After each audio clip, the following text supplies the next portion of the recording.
नमस्कार सभी साथियों को स्वागत करता हूं सभी का इस YouTube चैनल पर जिसका नाम है स्टडी विद PN लोधा। साथियों, शिक्षण विधियों के 100 टेस्टों की सीरीज में आज पेपर नंबर 40 हम हल कर रहे हैं।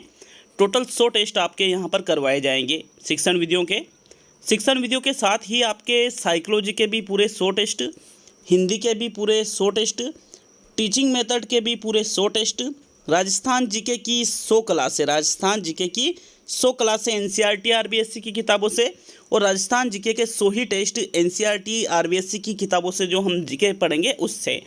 ये सारी चीज़ें आपको इस YouTube चैनल पर पूर्णतः निःशुल्क मिल रही है साथियों। तो चैनल पर नए हो सब्सक्राइब करके बेल आइकन ऑन कर लेना ताकि प्रत्येक वीडियो का नोटिफिकेशन आप तक पहुँच सके। तो चलिए आज के इस वीडियो को शुरू करते हैं। ये जो शिक्षण विधियों का पेपर है ये रीट पात्रता परीक्षा 2022 थर्ड ग्रेड की मुख्य परीक्षा होगी 2022 की, उसके लिए और फर्स्ट एंड सेकंड ग्रेड की जो शिक्षक भर्ती उसके लिए भी बेहद ही उपयोगी है। तो चलिए शुरू करते हैं इस वीडियो को। पहला प्रश्न देखेंगे साथियों। प्रश्न नंबर 1 है, पूर्व प्राथमिक शिक्षा का कोठारी आयोग का निर्धारित उद्देश्य था आरोग्यवर्धक आदतों का विकास, सामाजिक प्रवृत्तियों एवं व्यवहारों का विकास, पर्यावरणीय जागरूकता का विकास और इनमें से सभी। तो देखो, पूर्व प्राथमिक शिक्षा के बारे में जो कोठारी आयोग है इन्होंने जो निर्धारित उद्देश्य है कर रखे हैं उनका आपको यहाँ पर चयन करना है साथियों। तो पहला विकल्प कह रहा है आरोग्यवर्धक आदतें, मतलब आरोग्यवर्धक आदतें का मतलब क्या होती है? वह आदतें जिनसे हम रोगों से दूर रहे उनको ही आरोग्यवर्धक आदतें कहते हैं। तो इनका बालकों में विकास हो, ये भी इसका उद्देश्य था। बालकों में सामाजिक प्रवृत्तियों और व्यवहारों का विकास हो, ये भी उद्देश्य रखा गया। और पर्यावरणीय जागरूकता का भी विकास हो, ये भी रखा गया। तो विकल्प नंबर आपके 4 सही है प्रश्न नंबर 1 में, इनमें से सभी वाला। नेक्स्ट प्रश्न नंबर 2 पे आते हैं साथियों। दूसरा प्रश्न देखेंगे आपके प्रश्न नंबर 2। लगातार बच्चों की क्षमता एवं योग्यता को जांचना तथा परखना क्या कहलाता है? अवधारणा, मूल्यांकन, आकलन और परखना।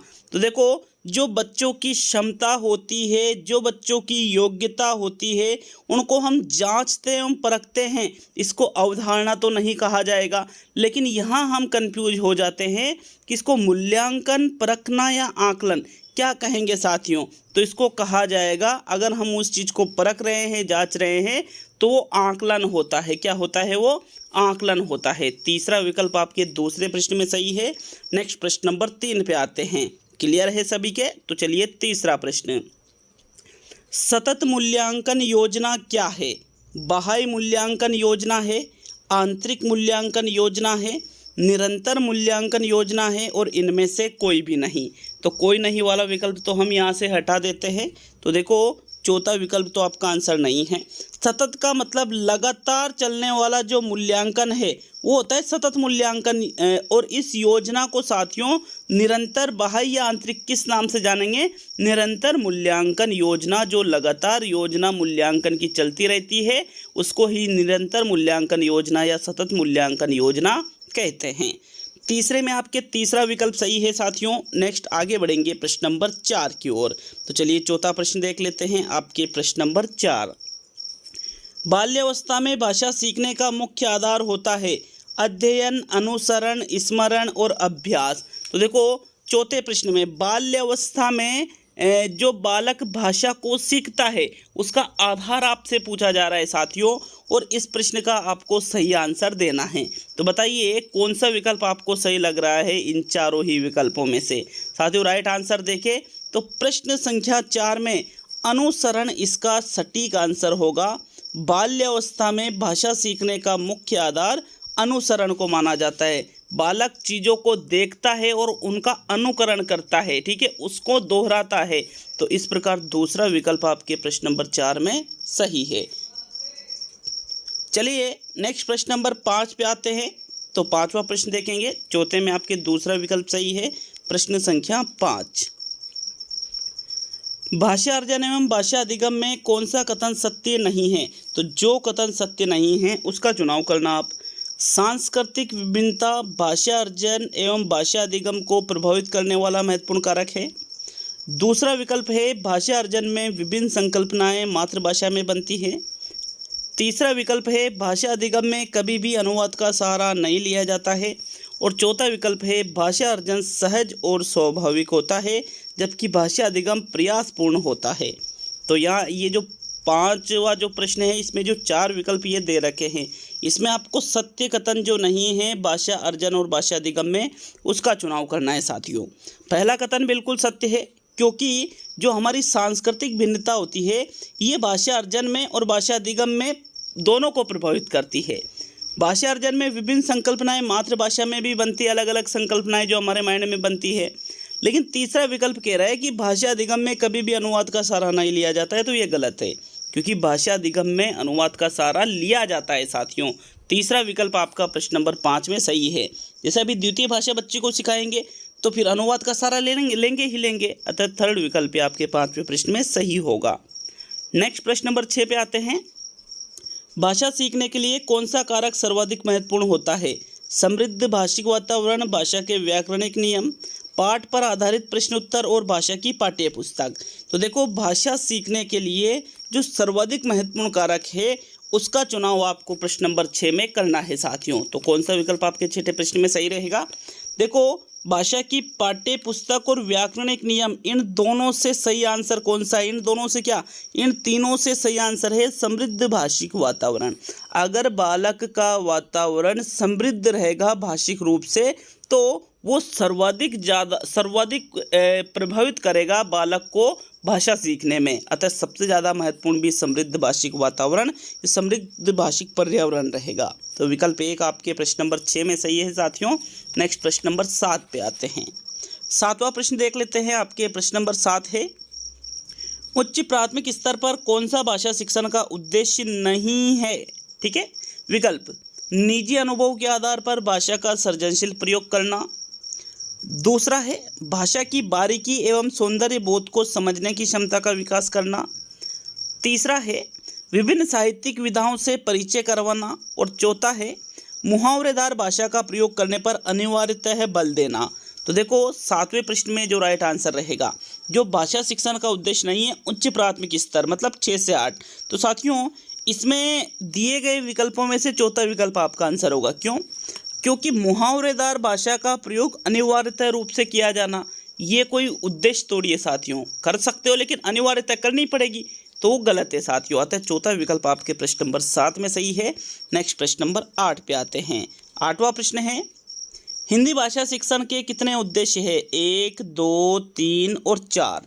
तो साथियों 8वें प्रश्न में कौन सा आंसर आपका सही रहेगा? हिंदी भाषा शिक्षण के उद्देश्यों की संख्या आपसे पूछी जा रही है और इसका जो सही आंसर है, हिंदी भाषा शिक्षण के 3 उद्देश्य होते हैं, ज्ञानात्मक, भावात्मक और क्रियात्मक। विकल्प 3 आपके प्रश्न नंबर 8 में सही है। नेक्स्ट आगे बढ़ेंगे प्रश्न नंबर 9 की ओर। तो 9वां प्रश्न है, शिक्षण की श्रेष्ठ विधि है, मतलब विधि या प्रविधि है, प्रश्न विधि, अभ्यास विधि, अनुकरण विधि और इकाई विधि।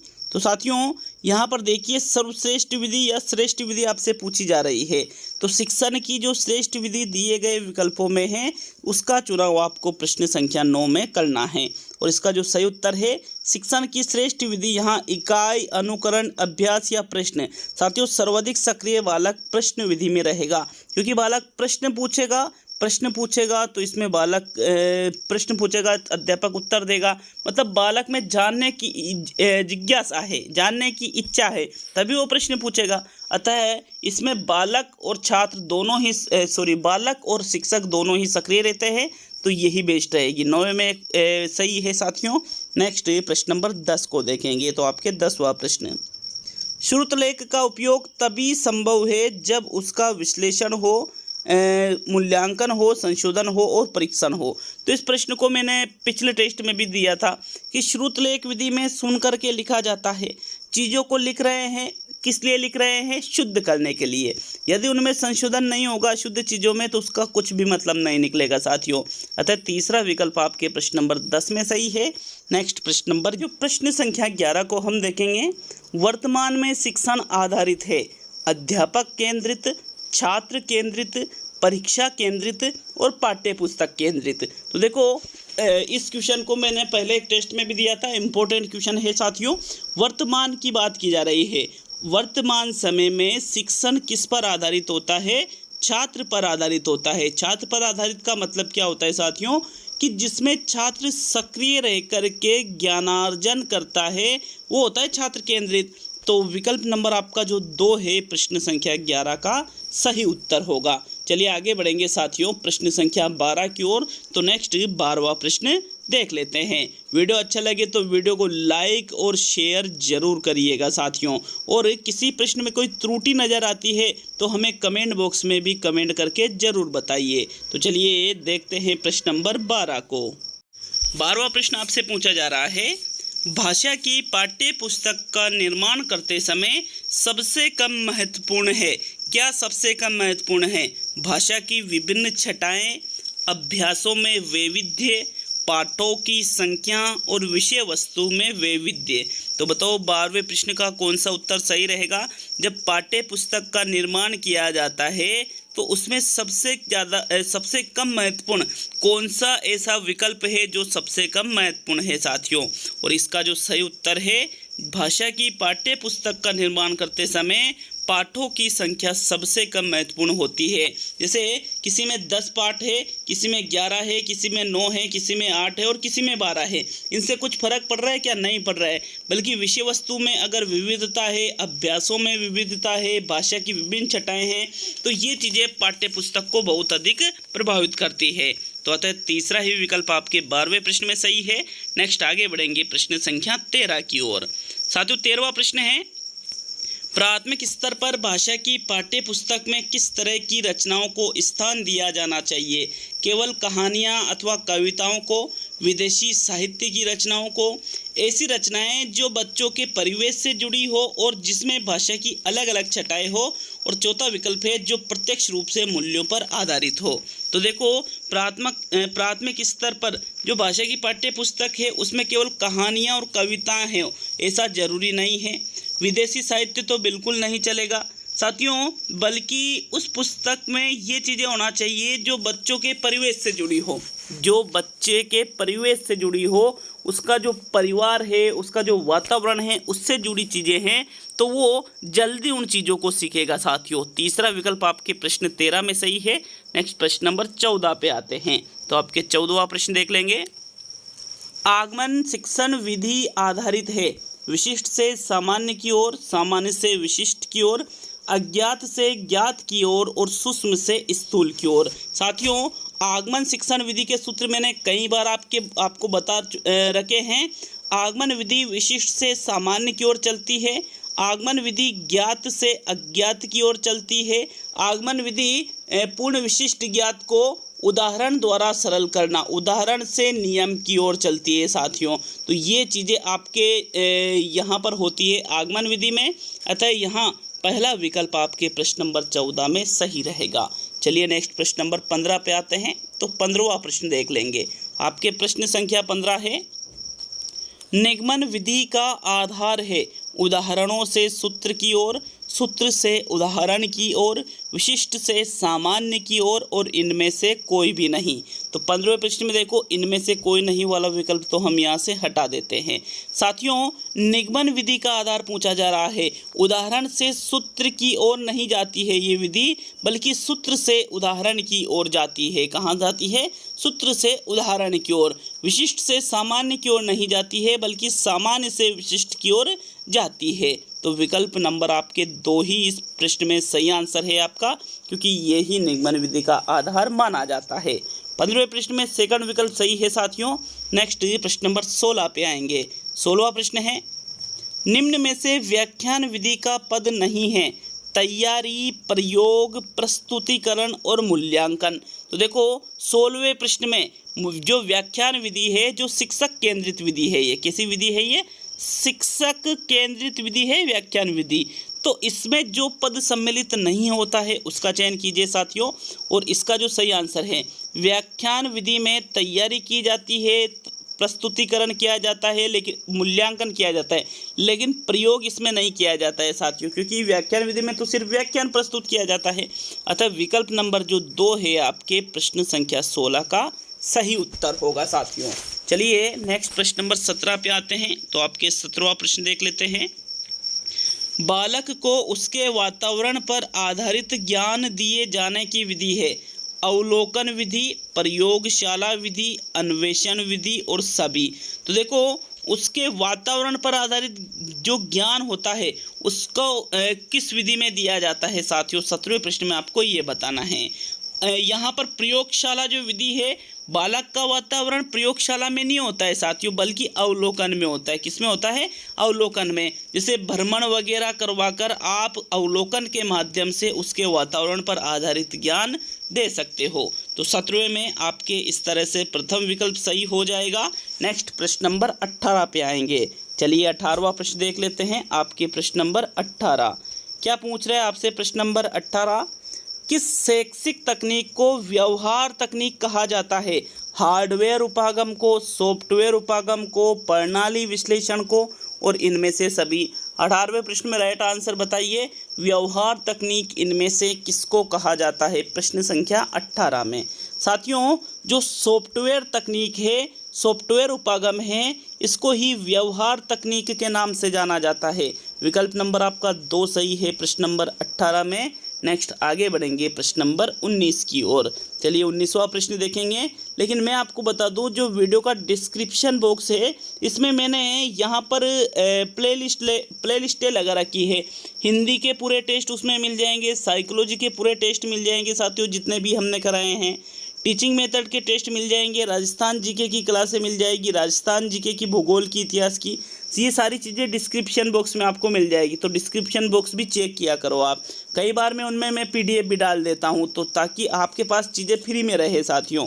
19वां प्रश्न है, मैजिक लैंटर्न में प्रयुक्त होती है फिल्म स्ट्रिप, वास्तविक पदार्थ, ट्रांसपेरेंसी और कांच की पारदर्शक स्लाइड। 19वें प्रश्न में राइट आंसर बताओ। जो मैजिक लैंटर्न एक दृश्य सामग्री है। कैसी सामग्री है? ये एक दृश्य सामग्री है और दृश्य के साथ में ये प्रक्षेपी सामग्री भी है। कैसी है? प्रक्षेपी सहायक सामग्रियों में आती है साथियों।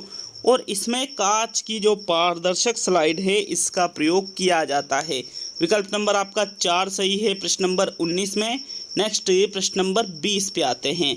तो 20वां प्रश्न देख लेते हैं। आपके प्रश्न नंबर 20, छोटी कक्षाओं में गणित की निरस्ता दूर करने के लिए उपयुक्त शिक्षण विधि है आगमन विधि, निगमन विधि, प्रदर्शन विधि और खेल विधि।